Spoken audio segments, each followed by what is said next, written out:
मैं कुछ संस्थाओं के नाम बोल रहा हूँ, सभी मंदिर कमेटी आदि।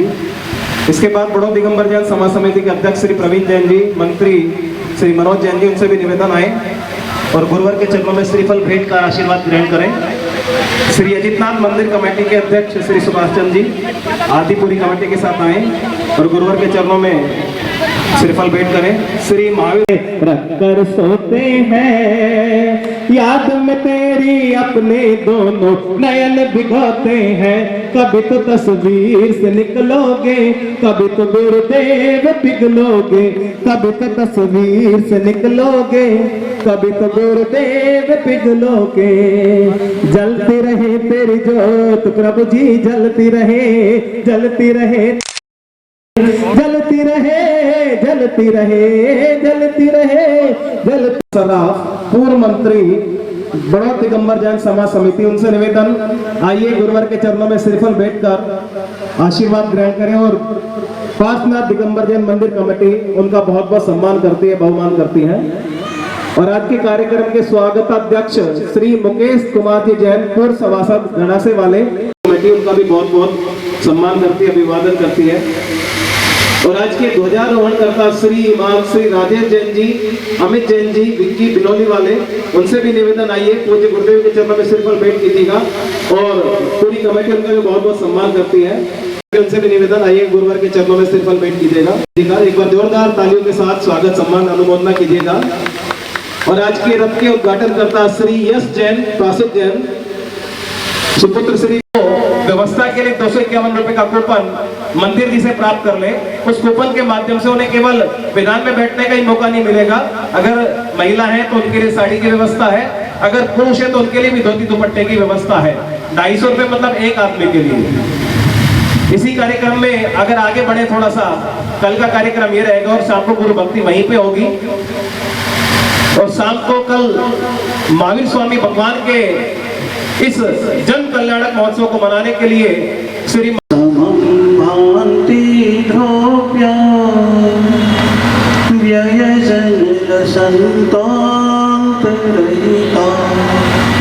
जगत साक्षी मार्ग प्रकटन परो भानुरिवयो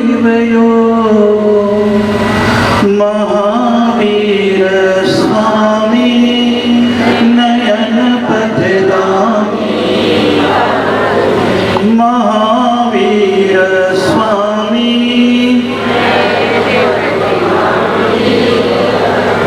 महावीर स्वामी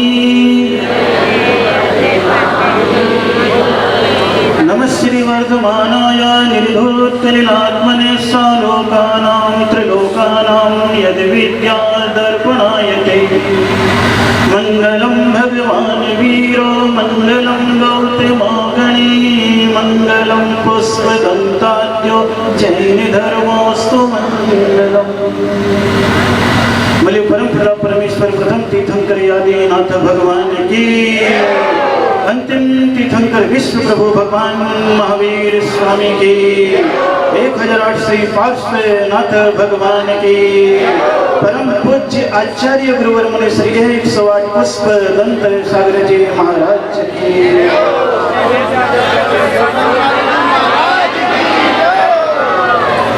धर्म स्नेह भव्यात्माओं, आज भगवान महावीर स्वामी का 26वां जन्मदिन है। आप जन्म कल्याणक कहो या जन्मदिन कहो, अर्थ पैदा होने से। चाहे आपका जन्म हो चाहे हमारा जन्म हो, कोई अंतर नहीं है। दोनों का जन्म काम के कीचड़ में हुआ है। चाहे तीर्थंकर हो, चाहे गणधर हो, चाहे चक्रवर्ती हो, चाहे मुनिराज हो, चाहे आप जैसे सामान्य गृहस्थ हो, जिसका भी जन्म होगा तो कहीं न कहीं काम का कीचड़ होगा। बस इतना अंतर हो जाता है, जो काम के कीचड़ से निकल करके कमल की भांति खिल जाते हैं, वे संत और भगवंत हो जाते हैं। और जो काम के कीचड़ में पुनः रेंगने लग जाते हैं, वो उसी पर्याय के कीड़े के समान अपनी जिंदगी बिताने लगते हैं।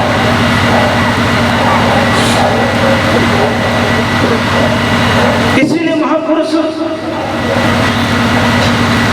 अतीत के पुण्य का उपार्जन इतना कर लेते हैं कि वर्तमान का जीवन गर्भ में आने के पहले से ही पूज्यता में परिवर्तित हो जाता है।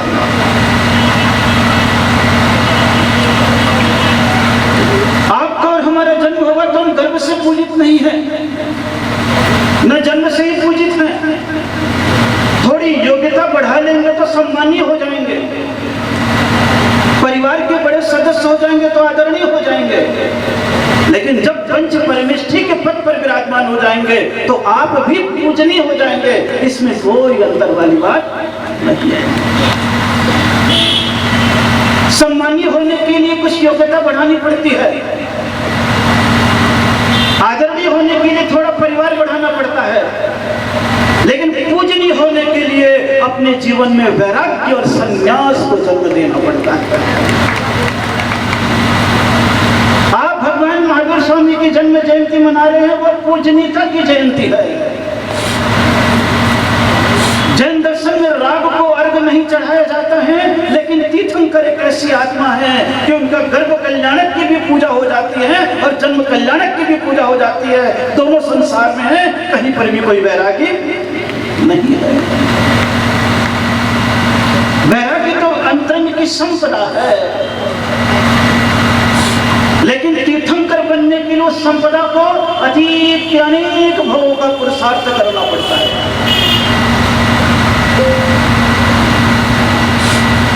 और वो पुरुषार्थ केवल मंदिर में जाकर के पूजा और पाठ करने का नहीं होता है। वो पुरुषार्थ संसार में रह करके एक दूसरे को रिस्पेक्ट करने के लिए विनय मात्र से नहीं होता। वो पुरुषार्थ संयम की भी साधना है, विनय की भी साधना है, श्रद्धा की भी साधना है, सेवा की भी साधना है, शिक्षा की भी साधना है, उपदेश की भी साधना है और आपसी सौहार्द और प्रेम की भी साधना है, जिसे महावीर स्वामी ने 16 कारण भावना का नाम लिया है। एक भावना नहीं, कितनी भावनाएं?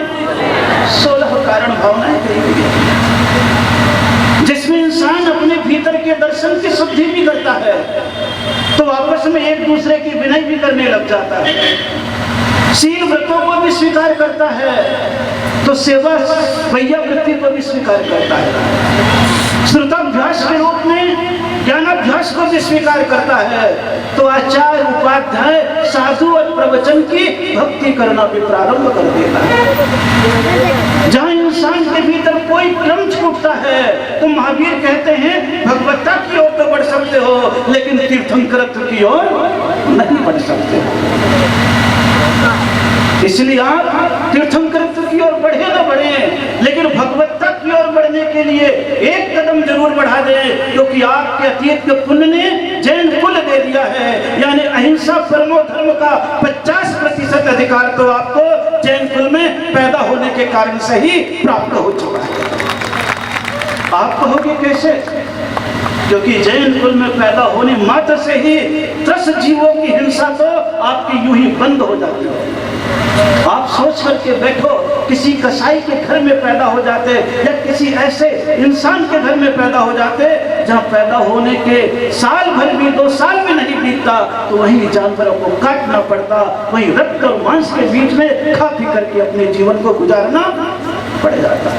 आपका कितना सौभाग्य है, अतीत का कितना पुण्य है कि आप ऐसे कुल में पैदा हो गए, भगवान महावीर के वंश परंपरा में पैदा हो गए, जहाँ पैदाइश ही आपको 50% बाहरी हिंसा तो छूट गई। महावीर का समय तो बहुत अलग था, ज्यादा बड़ा उनका राज्य नहीं था। अगर आप देखोगे तो बागपत डिस्ट्रिक्ट का जितना बड़ा राज्य है एक राज्य जिलाधीश का, उतना ही बड़ा राज्य होगा। अगर आप देखोगे कुंडलपुर का साम्राज्य कितना बड़ा था, 25-50-100 किलोमीटर का, मगर देश का छोटा सा था। ज्यादा ले लोगे तो मेरठ कमिश्नरी जितना ले लोगे, इससे ज्यादा नहीं था। क्योंकि राजाओं का समय था, राजतंत्र था, कोई प्रजातंत्र नहीं था। और ऐसे समय पे उनका जन्म हुआ कि जहां धर्म के नाम पर भी हिंसाएं की जाती थी। सोचो, आप तो ऐसे स्थान पर पैदा हुए हो जहां धर्म के नाम पर यूं हिंसा कम है, और है भी तो कुछ स्थानों पर चोरी छिपे है, उजागर नहीं है। महावीर के समय को अगर आप देखोगे तो आपको महसूस होने लगेगा कि कितनी विभत्स स्थिति थी कि तीर्थंकर जैसे जीव पैदा हो रहे हैं, वहां पर भी नारियों को बेचा जा रहा है। क्या स्थिति थी? नारियों के साथ कौन सा व्यवहार था? जब चाहे तब कोई भी इंसान खरीद लेता था, अपनी रखेल भी बना लेता था, विवाह भी कर लेता था, उसकी बहुत बड़ी दुर्दशा थी। आज ऐसा काल नहीं है, खुलेआम आप नहीं बेच सकते हो यूं। लेकिन वो नगरी भी थी, आप सोचो कभी कैसी विभत्सता की स्थिति थी। धर्म के नाम पर कितनी काट छाट थी। आप महसूस करने की चेष्टा करो कि उसी समय एक ही परिवार में जैन भी हैं, अजैन भी हैं। एक धर्म जिन धर्म को मान रहा है और दूसरा जिन धर्म को भी नहीं मान रहा। पत्नी जिन धर्म को मान रही है और पति नहीं मान रहा है। और ऐसी विभत्सता की स्थिति आ जाती थी कि उस काल में भी इंसान संत को गाली ही नहीं बकता था, हत्या करने के लिए तलवार चलाने में और गले में सांप डालने में भी संकोच नहीं करता था। आप बताओ कौन सा काल बुरा है? उस समय का काल बुरा है या आज का काल बुरा है? अगर जरा सी ऐतिहासिक खोपड़ी को लगाने की चेष्टा करोगे तो आपको लगेगा धर्मात्मकता की दृष्टि से वो काल बहुत बुरा। आज का काल अच्छा है। आप संत का गला नहीं काट सकते, गले में सर्प नहीं डाल सकते, अपने मुख से 2 गाली बक सकते हो बस, वो भी चोरी छुपे। उजागर अगर बकने लग जाओगे तो 36 पैदा हो जाएंगे तुम्हें घर से, मंदिर से, समाज से बाहर करने। ऐसी स्थिति है। श्रद्धा की बलवत्ता है, लेकिन श्रद्धा की निर्मलता का अभी अभाव है। और उस समय की स्थिति ऐसी थी, श्रद्धा बलवती भी थी तो मन की निर्मलता भी थी। 1 मिनट में इंसान गलती भी कर देता था तो एक इशारे पर उस गलती को स्वीकार भी कर लेता था। इसीलिए राजा श्रमिक ने एक गलती करके गर्दन में सर्प भी डाल दिया तो महापाप करके नरक भी चला गया। तो उस गलती को रानी चेलना के कहने से क्षमा भी मांग ली तो एक क्षण में ही 7वां नरक पहले नरक में भी बदल गया। ये है क्षमा का परिणाम। महावीर का समय ऐसा था कि श्रद्धा की बलवत्ता निर्मलता को पैदा करने में भी कारण बन जाती थी। वो समय क्रूरता का था, पाप का था। ऐसे समय पर भी तीर्थंकर भगवान महावीर स्वामी का जन्म हुआ और जन्म के समय 3 लोक में भले ही शांति छाई हो, लेकिन उस समय भी पशुओं की हत्या करने में भी संकोच नहीं। उसी नगर में, दूसरे नगर की बात छोड़ो। स्थिति को कभी कल्पना में महसूस करना कि कैसे अशांत वातावरण में उनका जन्म हुआ। लेकिन फिर भी महापुरुष जब आते हैं तो कितनी भी कठिनाई हो, कितनी भी विभत्सता हो, उनके जीवन का प्रकाश कहीं न कहीं अज्ञान के अंधकार को दूर करने में कारण बनता है। ये मान करके चलना, एक कमरे में 100 साल का अंधेरा हो तो 100 साल तक अंधेरे को दूर करने के लिए दीपक जलाने की आवश्यकता नहीं पड़ती है। उस कमरे में अगर एक दीपक भी जला दो तो 100 साल का अंधेरा एक क्षण में ही दूर हो जाता है।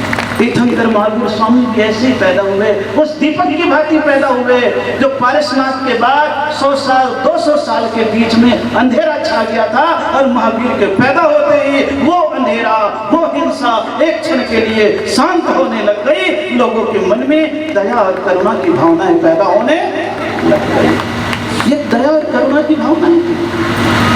अब कुछ मत छोड़ो भाई, बैठ कर, अब कुछ मत छोड़ो।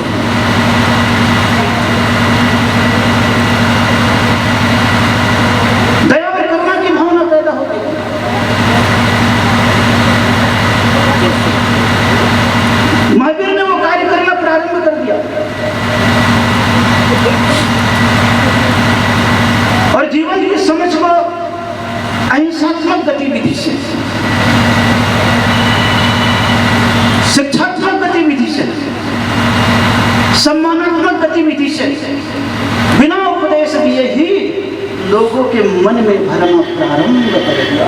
अपने व्यक्तित्व के माध्यम से, अपने कर्तव्य के माध्यम से, अपने आचरण के माध्यम से जीवन को बदलना प्रारंभ कर दिया। उनकी कथाएं तो जिंदगी की ऐसी आ जाती है, महापुरुषों की कथाएं होती है, कभी कभी प्रेरणात्मक कथाएं भी बनाई जाती है ताकि जीवन में कोई ना कोई अहिंसात्मक संदेश आ जाए। वो प्रेरणा देती है जीवन के परिवर्तन की, भीतर की करुणा की, भीतर के सोच की, और वो सोच परमात्मा की आराधना करने की। वो समय बचपन का गुजर गया, किशोरावस्था की दहलीज पर भी पांव रखते हैं। बाकी तो उनके जीवन की घटनाएं जन्म से ही है। तो ऐसी स्थिति में जन्म भी हुआ तब आप महसूस करेंगे सबसे पहला नाम उनका जो पड़ गया था वो कौन सा पड़ा था। थोड़ी सी घटना भी जरूर याद दिला दो। कौन सा पड़ा था? कौन सा पड़ा था? वीर नाम। प्रसिद्ध कौन सा नाम है? कौन सा नाम है? ध्यान रखना। शक्ति उनकी उस समय की प्रभावित कर गई। सुमेरु पर्वत पर जन्माभिषेक, और कथा कहती है कि छायक सम्यक दृष्टि इंद्र भी था तो उनके मन में भी एक संशय पैदा हो गया कि इतना सा बालक है और 1008 कलश डालूंगा तो इसका क्या होगा। आप कैसे कह सकते हो सम्यक दृष्टि के मन में शंका नहीं होती? उसका तो बिल्कुल डिसाइडेड सम्यक दर्शन था।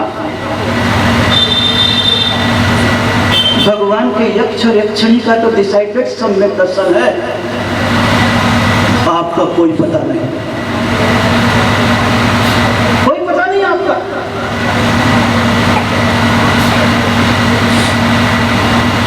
आप कितने संशय से भरे हो कुछ पता नहीं, आप भीतर से कितने पाप से भरे हो कुछ पता नहीं।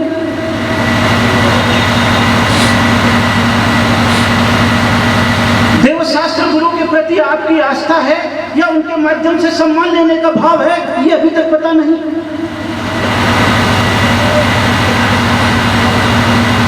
भीतर को टटोलने की चेष्टा करो। छायक सम्यक दर्शन उसके पास निर्मल। हमारे पास का जो जल है वो तो फिटकरी डला हुआ है, गंदे पानी में थोड़ा फिटकरी डाल दिया, वो कचरा नीचे बैठा हुआ है, ऊपर साफ होता है। पता नहीं कब कौन उसे हिला दे और नीचे का कचरा ऊपर आ जाए। मिथ्यात्व की यही विशेषता होती है, ऊपर से साफ दिखता है और भीतर से कचरा। लेकिन संयुक्त के साथ अगर पूरे पानी में भी कचरा होता है तो ख्याल करना वो फिल्टर पानी का कचरा होता है जो कोने में पड़ा रहता है, पानी को प्रदूषित नहीं करता है। बड़ी बड़ी टंकियों को देखना, वो फिल्टर पानी था सौधर मंदिर। छायक सम्यक दृष्टि था। संशय का कचरा तो आया लेकिन साफ पानी का ऊपर का कचरा आया, कहीं इससे नुकसान न हो जाए। क्योंकि धर्म की दृष्टि, दया की दृष्टि, प्राणियों, ये तो प्रजातंत्र है और प्रजातंत्र में प्रजा के समूह से काम चलता है।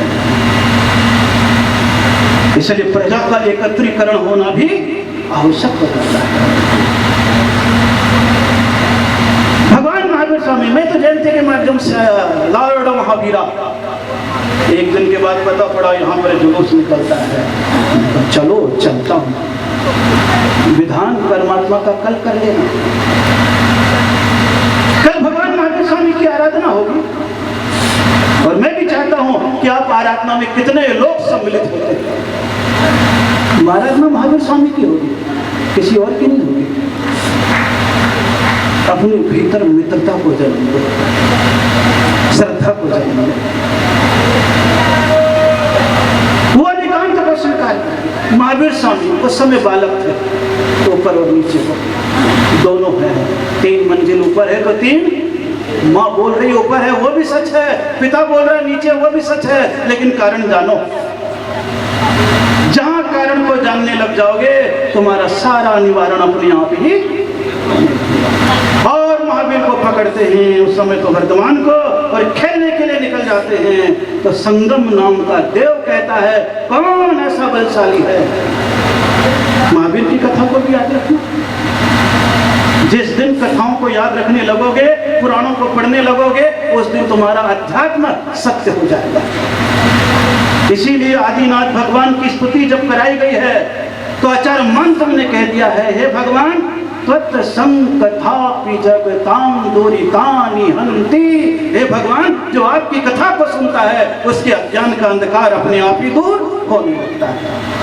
आज हम लोगों ने प्रथमान योग पढ़ना छोड़ दिया, तीर्थंकरों की कथाओं को पढ़ना छोड़ दिया, इसलिए अज्ञानता में भटक रहे हैं।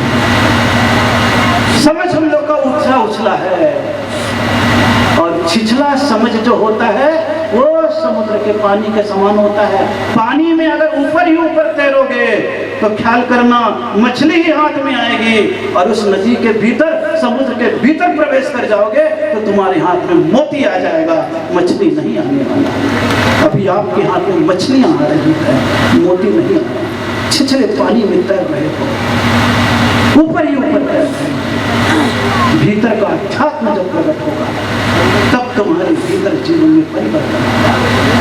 देवता में चर्चा हो गई कि कौन ऐसा बलवान है जिसकी चर्चा हो रही है देवलोक में भी, तो एक देव परीक्षा करने आ गया, ताकत देखता हूं, और संगम देव में खेल रहे हैं। सोचो आपका कितना पुण्य है कि आपको खेलने के लिए ऐसी रूम मिलता है, ऐसी हाल मिलता है। क्रिकेट खेल रहे हो, बड़ा मैदान मिलता है, टेनिस खेल रहे हो, हाल मिलता है, गेम खेल रहे हो, पैसा मिलता है, खिलाड़ी का सम्मान होता है। और महावीर स्वामी को क्या खेलने मिला उस समय? सोचो तो देखो पेड़ पे क्या खेल रहे हैं, ऊपर नीचे छू छू में। देखो राजपुत्र और क्या खेल रहे हैं, एक दूसरे का छुपना, तो पेड़ों पे चढ़ना और उतरना। सोचो आप कौन सा खेल है, फिजिकली और मेंटली दोनों मजबूत, दोनों मजबूत हो रहे हैं। आप देख लो, अपने आप को पता करते चलेगा, अंदाज अपने आप लगने लगेगा।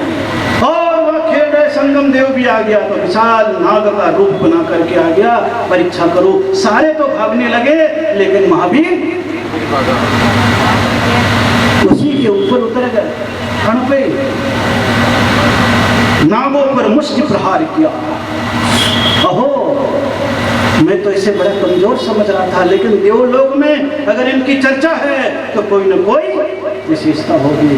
अपना रूप बदलता है, और रूप बदल करके आता कहता, प्रभु वीर सौधर्म इंद्र ने बना दिया, अतिवीर जनता ने बना दिया, सन्मति मुनिराज ने बना दिया, वर्धमान माता पिता ने बना दिया, तो आज से मैं आपको महावीर के रूप में स्वीकार, महावीर के रूप में। और आज देखो खिलाड़ी का नाम ही प्रसिद्ध हुआ है, खेल में जो नाम पड़ा वही प्रसिद्ध है, महावीर स्वामी। देश में भी और विदेश में भी संपूर्ण जन समाज आज के दिन उनके जन्मोत्सव मनाती है, जन्म कल्याण। 30 वर्ष तक घर में रहे, 28 साल से ज्यादा कुछ नहीं, लेकिन मौत तीर्थंकर गृहस्थ में उपदेश 12 साल तक मुनिराज बन करके भ्रमण करते रहे। 1 साल नहीं, 2 साल नहीं, कितने साल? 12 वर्ष तक उनकी वीतरागता अंतरंग से प्रकट हुई थी, इंच इंच भर थी। उनके नगरता में विकारों का विसर्जन था। चारों ओर राग के वातावरण में भी वीतरागता को स्थापित करने वाले तीर्थंकर महावीर हुए। उनका धर्म चेतना से प्रकट हुआ। अतीत के संस्कार तो थे ही, लेकिन उम्र की अल्पता के साथ भी अनुभव के विस्तार निरंतर होता चला। अंतिम क्षण तक पहुंचते भी चले गए, तो एक उपसर्ग को भी झेल लिया, और ऐसे जगह झेला जिसका वर्तमान में नाम उज्जैन है। अवंतिका नगरी। तीर्थंकरों के उपसर्ग नहीं होते, फिर भी उनका उपसर्ग, उनके सिद्धांत तो वही हैं, अहिंसा, सत्य, अचोर, ब्रह्मचर्य, अपरिग्रह, सबको मालूम है। लेकिन जैनी वो थोड़ा सा ऊपर नीचे हो गए। संसार में तो हेरा फेरी करते ही थे, महावीर के सूत्रों में भी हेरा फेरी कर दिया। और कैसे कर दिया? तो महावीर स्वामी से पूछ रहे, हे प्रभु महावीर आपके कितने सिद्धांत हैं? बोले 5। बोले कौन कौन से? बोले अहिंसा, सत्य, अचौर्य, ब्रह्मचर्य और अपरिग्रह। बोले अच्छा क्या करे प्रभु? बोले मेरे को थोड़ा सा एक अधिकार दे दो। बोले क्या? बोले एक आध शब्द में हेरा फेरी करना है। महावीर ने पूछा किसमें करना है? बोले बस इसी 5 सूत्रों में करना है। बोले क्या करोगे? बोले अहिंसा का अ निकाल देंगे और सत्य में लगा देंगे। क्या बोला भगवान महावीर स्वामी से आप लोगों ने? अहिंसा का अ निकाल लेंगे और सत्य के आगे लगा देंगे, तो क्या हो गया? अहिंसा की जगह। और देख लो आप, जैन धर्म में पैदा हुए थे तो बचपन से 50% हिंसा बच गई थी, लेकिन आप ऊपर की हिंसा को छोड़ करके अब अंतरंग की हिंसा में आपकी सारी चीजें बदल गई हैं। आपके माध्यम से कितने तरह से जीवों की हिंसा होती है पता कर लेना, आपको महसूस होने लगेगा कि शरीर के श्रृंगार में और उदर की पूर्ति में कितने सारे जीवों की हिंसा है। और आपके मुख का जो सत्य था वो सत्य किसमें बदल गया? एक विश्वसनीयता थी वो भी हो गई। तीसरे नंबर पर महावीर ने अचौर्य कहा, तो आपने कहा एक अक्षर बदलना है। अचौर्य का अ हटा दिया, किसमें लग गया? ब्रह्मचर्य के आगे लग गया। किसमें लग गया? तो अचौर्य का अ हटा, क्या बचा? चोरी। और ब्रह्मचर्य में अ लग गया तो क्या बचा? यही तो आपके पास है, यही तो आपके पास बचा है। कितनी चोरी बढ़ गई आपकी, और अब ब्रह्म इतना बढ़ गया कि आप सोचो कि बाहर के जीवों की हत्या तो बात की बात है, अपने गर्भ में भी संतान आ जाए तो अब ब्रह्म का सेवन नहीं छोड़ोगे, बल्कि गर्भ में आए जीवों की हत्या करने में भी संकोच नहीं करोगे और अपने आप को कहोगे मैं तो कहाँ महावीर स्वामी के उपदेश को स्वीकार करे। बचा कुचा था अपरिग्रह का अ को हटा दिया, बचा क्या? और एक अ अभी तक घूम ही रहा है कि मैं जाऊं तो कहाँ जाऊं। सोचो, आज नेहरू नगर में आया, नेहरू नगर में, नेहरू रोड में 2623, यही है ना? पर बताओ 24 में महावीर स्वामी ने मना कर दिया, मेरे पास मत मनाना। 23 के पास जाओ, पारसनाथ के पास पहुंचा दिया। किसके पास पहुंचा दिया? किसके पास पहुंचा दिया? और बड़े आनंद के साथ आप लगे हुए हैं कि आज भगवान की रथ यात्रा निकालनी है। भगवान महावीर स्वामी के शासन को रथ के माध्यम से चारों ओर घुमाना है। वैसे तो आपकी रथ यात्रा बड़ौद की तो वो वाली प्रसिद्ध है, जब चौमासे में देखा था। कौन सी? कौन सा? उछाव। कौन सा था? उछाव। वो भी सड़क पे बैठ करके देखा था, ऊपर छांव था और नीचे लोग थे, है कि नहीं? नेहरू और संजय मूर्ति के बीच में बैठा दिया था। क्या जुलूस निकालते थे, उछाव का जुलूस तो निकालते हो। ये भगवान महावीर स्वामी की जयंती है। कौन सी जयंती है?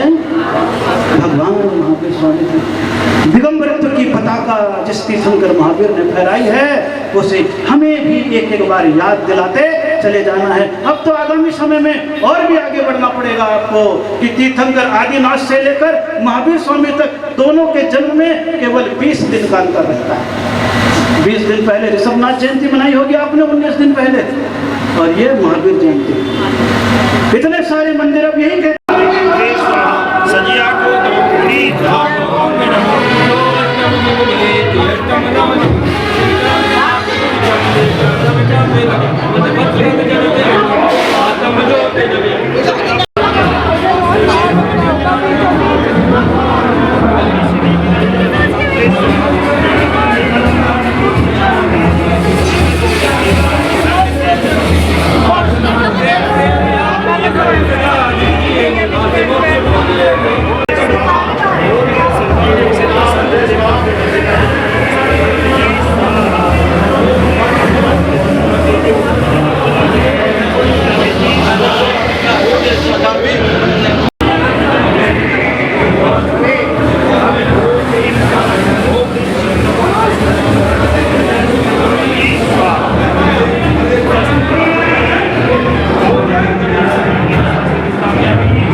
कुछ में सच दियो आज अवतार में मगन होगी दुनिया सारी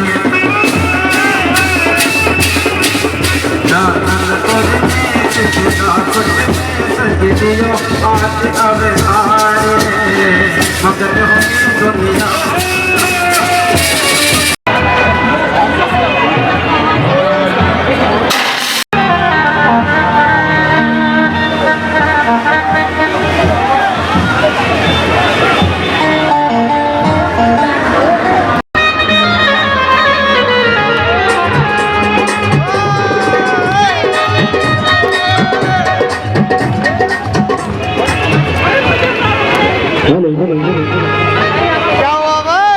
हेलो हेलो हेलो हेलो अरे hello hello hello hello hello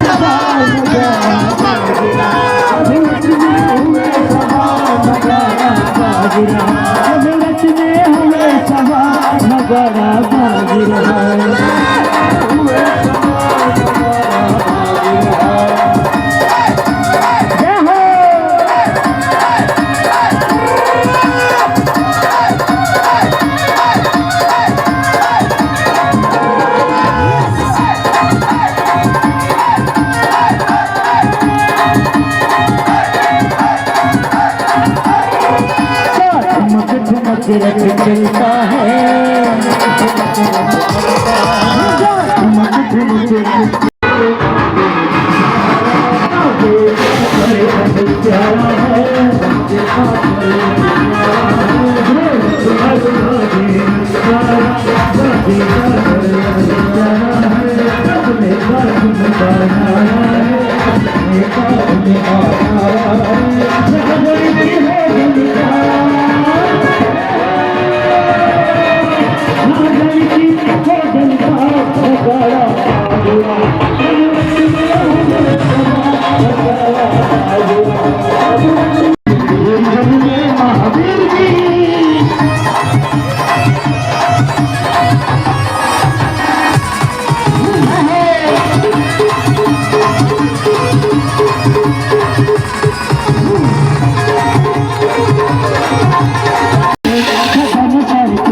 नाच विराज रहे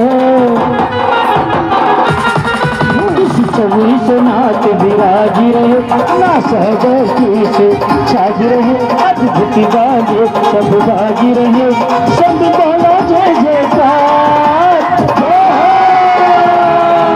सब बोला जय जयकार नजारा बाज रहा अमृत में हुए सवार नजारा बाज रहा अमृत में हुए सवार नजारा बाज रहा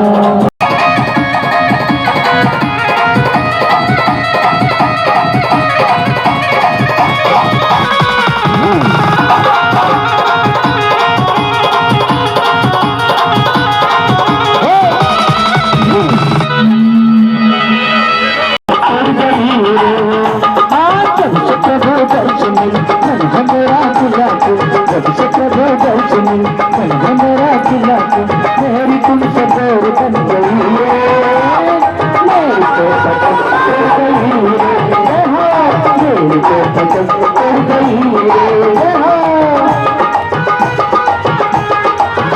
पंखिया पंखिया पंखिया पंखिया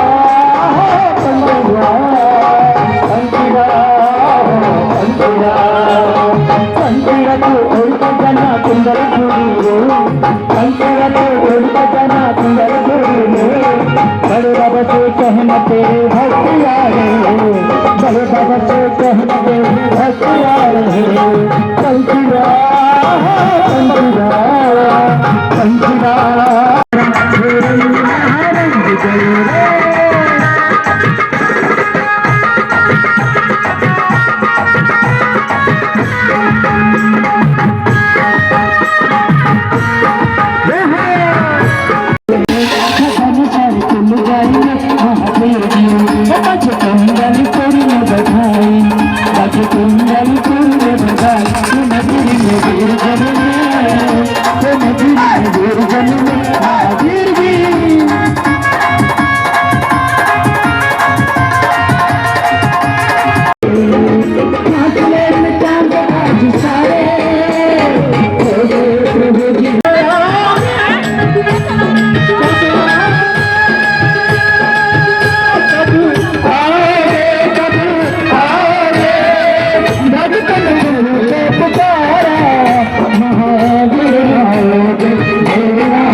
बस इतना ही दे दो जिन शासन उन्नति करा उपाध्याय का सिद्धांत सपाट का मुनिवरा रत्नात्रय राधिका पंचायते परमेष्ठिना प्रतिदिनं कुर्वन्तु ते मंगलं कुर्वन्तु मे मंगलं कुर्वन्तु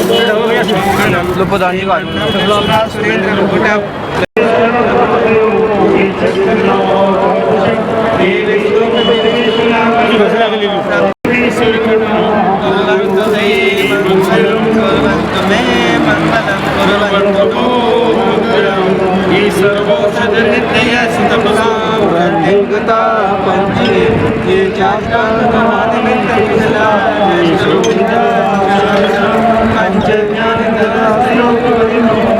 भैया पीछे थोड़ा देख लेना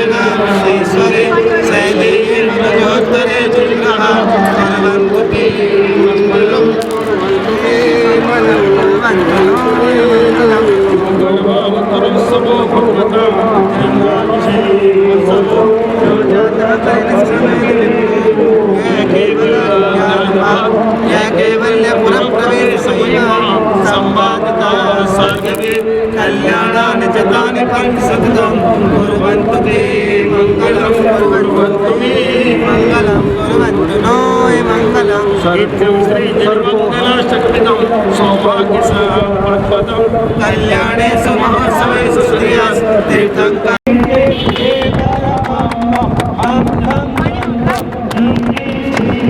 राम राम दव ओम नमो हरे भगवते श्रीमते अभिषेकम करोमि स्वाहा। चलिए अब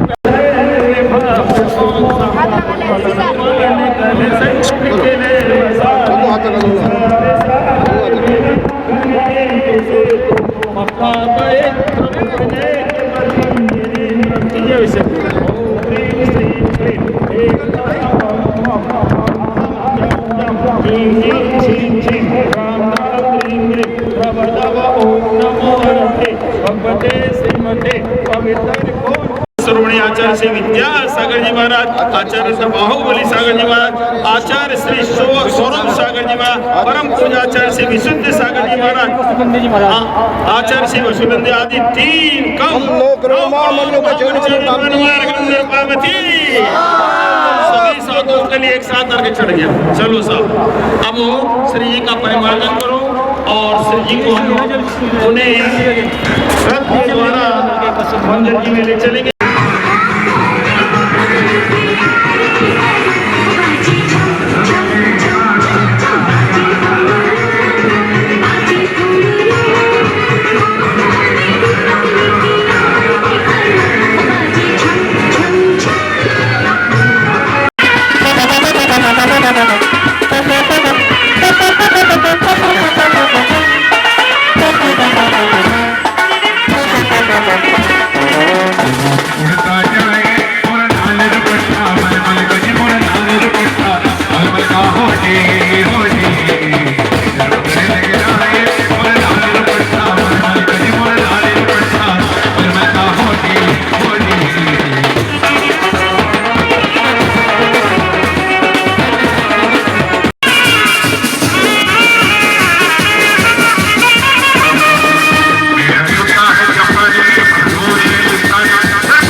है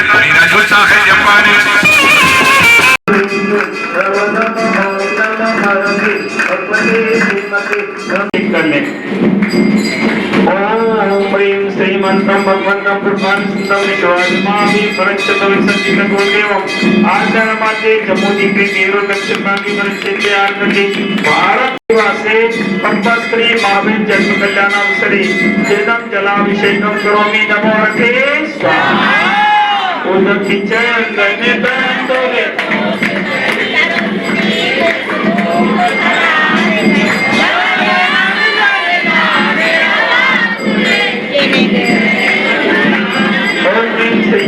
मार्गम शांति धारा। चलो शांति धारा।